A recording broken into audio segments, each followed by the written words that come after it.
Hello everyone, this is the Eachine Bat19S FPV camera. Features a 1.8 image sensor. It's 800 TV lines, PAL NTSC switchable, accepts the power input voltage from 5 volts all the way up to 30 volts, measures 19 millimeters by 19 millimeters. From the lens to the back is 27 millimeters, including the connector, it's about 28.5 millimeters. It weighs 10.5 grams. Comes with a wiring harness to connect to your flight controller and your VTX, control board, little baggie of screws and washers, a cleaning cloth, and a tiny manual. So I think this part that we're going to show here from the get-go is probably the most important, and that's how it handles light changes. You'll also see that we have some dust or debris on the image sensor, and it takes a while when you do the cover the lens test.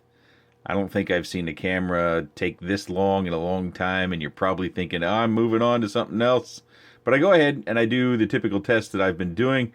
For those of you that have noted that I haven't done very many camera reviews, and recently I've done a few, I've got a camera rig built up so that we won't have to deal with VTX issues. We'll, again, skew the results because it is a RunCam DVR on board, so we won't have the OSD on there either.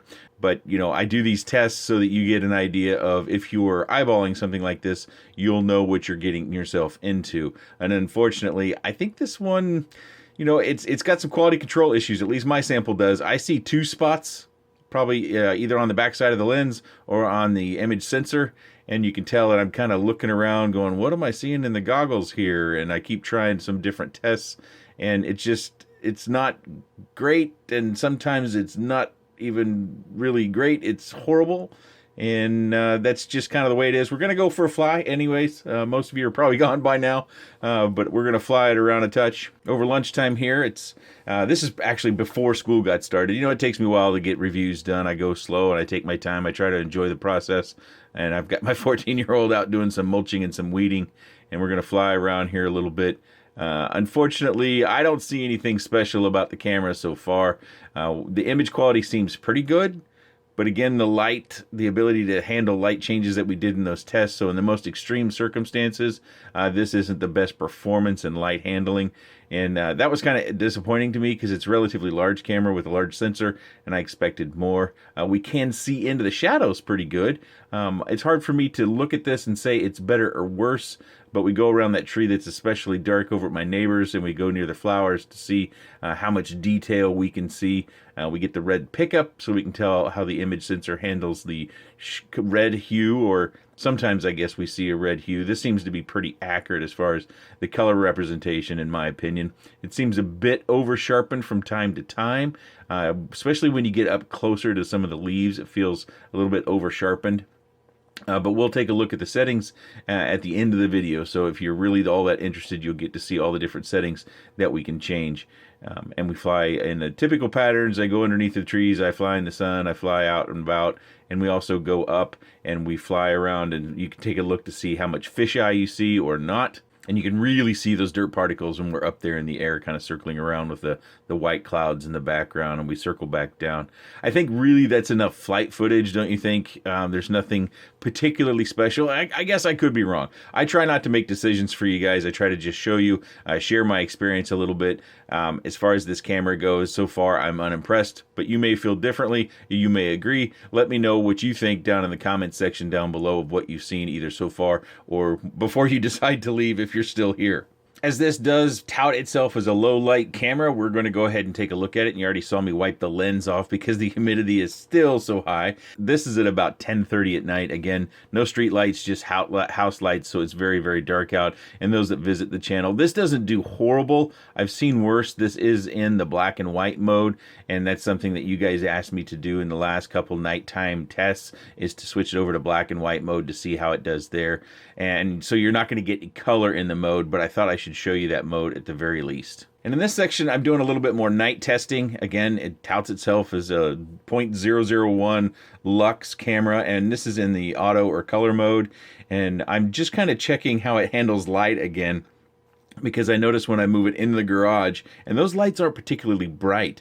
that it just doesn't change to color. You can see it go black and white when we go outside, and then when we point it back in the garage, then it kind of takes it a little while before it apparently gets enough light and switches over to the color mode. So this is in that auto configuration, and then we're going to go in and we're going to switch things up a little bit so that you get to see how these things look at nighttime in different modes. I have been asked what EXT mode means in a previous camera testing example, and I'm not sure. I looked around, I couldn't find anything. I'm not a camera expert by any chance. I'm just trying to show you what the camera is like in different scenarios, but I can't explain what EXT is. If you can, yeah, that's another way you can help people who come to the channel. If you know what EXT means, I wouldn't say get real verbose, but get verbose as you want. I would sure be interested to know what you know about that particular mode. But we go ahead and we change the modes over and we do our little scan. I think typically you would probably use auto mode unless you know you're specifically going to be flying at night, and that's what you like to do. You like to switch your camera over to nighttime mode.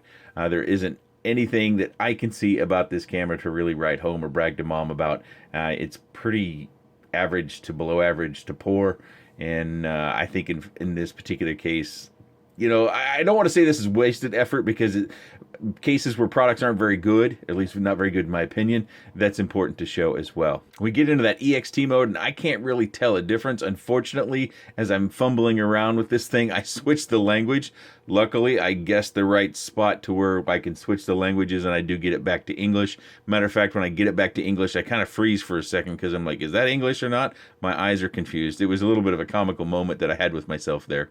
As we've kind of wrapped up all the different modes and you got to see it in the nighttime setting, let's head back to the desk. We'll go through the settings for those of you who are still around. I've got the lens cap covered and my EV800D goggles out, so let's go through the settings here real quick. You can see we've got brightness, exposure mode, gain. The exposure modes are FLC, globe, center, BLC, FLC, back to globe. So we go back and we return. White balance mode, ATW, MWB, ATW again. We've got all the way around, day and night. So we've been through these kind of auto, color, black and white, EXT, back to auto. Video settings. We've got the contrast, sharpness, color gain, DNR, transfer mode, image size, format, PAL and NTSC is where we change that. DWDR. Oops, we got the language, which I already showed you what happens when you switch that. Reset, save, and exit, and then exit all by itself. And the cable that it comes with is that plastic-based wire. It's real stiff. It's not very nice to hold on to. Just a little added detail there for you. So the last part of this review is there's currently a pricing of $21.99. That's USD, of course, and they have a coupon for 20% off. That's currently already marked down 18%, so I don't know if that coupon doubles. Typically, if you're going to use the coupon, not that you should on this, when you go to Banggood, if they have the coupon and then they have the little orange banner, you click it and it copies it for you, and then you paste it in when you're on the order page. It does come in red, and it also comes in black. You can get two different lenses. The lens I have is the 2.1 millimeter, as you can see there. It also comes in the 2.3 millimeter. I'm not sure if people are using narrower field of views anymore, if we're always looking for wider field of view. I'm always looking for wider field of view. If you have any comments, questions, suggestions, or otherwise, please let me know in the section down below. Tell me what EXT means. I appreciate your time, and thanks for watching.